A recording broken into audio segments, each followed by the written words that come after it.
If you want to have a lean and muscular physique, one of the worst problems you can have is to be what is called skinny fat. A skinny fat guy has high body fat so that he has little to no definition, but he also lacks lean muscle. And that means he's small, and that gives him the appearance of being skinny. It's a confusing situation to be in. So what do you do if you're skinny fat? Do you bulk up and gain some muscle? Or do you cut down and lose some body fat? Or do you try to do both at the same time, what the internet is now calling gaintaining or recomping? Well, in this video, I'm going to break down 3 distinct progressive phases that will end your skinny fat days forever. If you're a skinny fat beginner, you need to enter phase 1, which I call the workout phase. This means that you're going to add 2 things to your lifestyle. Number 1, add intense weight training at least 3 times a week. Now, this is going to start the body recomposition process. In other words, you're going to be gaining muscle and losing fat at the same time. That's the holy grail of fitness right there. In order to get maximum results, you'll need to do some specific exercises, namely some kind of upper body press, like a bench press or a dumbbell press,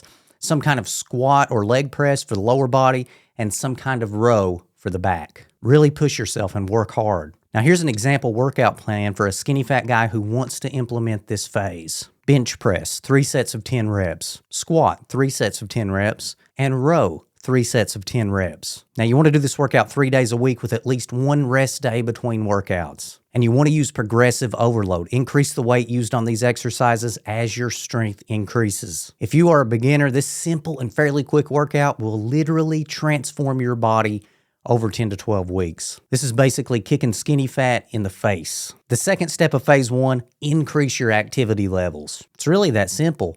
But how can you do that? There are actually a couple of ways to do this. You can just add activity like parking at the back of the parking lot at the store, taking the stairs, things like that. Or you can get a step tracker. Most phones have them built in, and then you can add 1,000 to 2,000 steps to your daily activity. The main thing here is to add to your daily activity and don't go overboard. Why am I warning you against doing too much? Because if you do too much too fast, you'll burn out, and when you burn out, you don't get results. 1,000 to 2,000 steps a day added to what you're currently doing, that's maintainable, and then you can slowly add to it every few weeks as it becomes easy for you. You beginners out there, you're going to be amazed at how well this phase works. Now let's move on to phase 2. Now this phase is for the skinny fat intermediate, and that means somebody who's already weight training and already moderately active. For phase 2, we're going to add a couple more things. Remember, it's about adding and not subtracting or depriving. First, we're going to add lean protein to the diet. Protein's basically the building blocks of your muscle tissue, and your gains will literally be supercharged by getting enough protein every day. Some examples of awesome protein sources include lean beef, fat-free Greek yogurt, low-fat cottage cheese, grilled chicken, and tuna. But how much protein do you really need daily? I personally prefer 1 gram per pound of body weight for daily protein intake. So if you're 150 pounds, you're going to eat 150 grams of protein a day. And by getting that much, you're making sure you're maximizing your muscle gains. If this video is helping you, consider hitting the like button and subscribing to the channel. The second thing you're going to do in phase 2, add fruits and veggies to your diet. You might be wondering, how are fruits and veggies going to make me jacked? Fair question. Indirectly.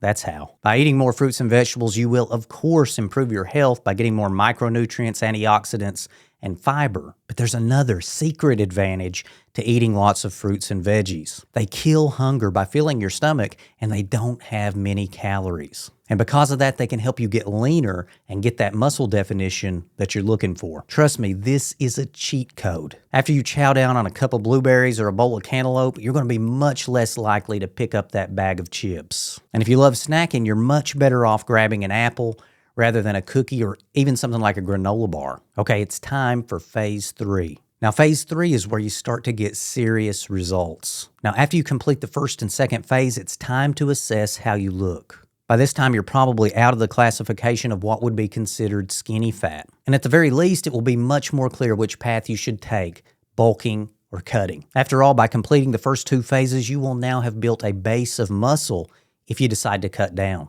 And if you decide to bulk, you should be much leaner and more defined than you were before phases 1 and 2. Now remember, there is a reason why I put phase 3 after a few months of getting the basics down. That's because at this point, you're going to start tracking your calories, and while it gives results like nothing else, there can be quite a learning curve there. The honest truth is that whether you decide to cut or bulk, you are going to need to know how much food you are consuming every day so that you can either increase it to gain muscle or decrease it to lose body fat. So go get an app like MyFitnessPal and start logging in the food you eat on a daily basis. In addition to that, start weighing yourself regularly and take note of how many calories you're consuming daily to maintain your current weight. And do this for a couple of weeks to get some baseline data. Whatever calorie level you're eating to maintain your weight, that's your maintenance calories.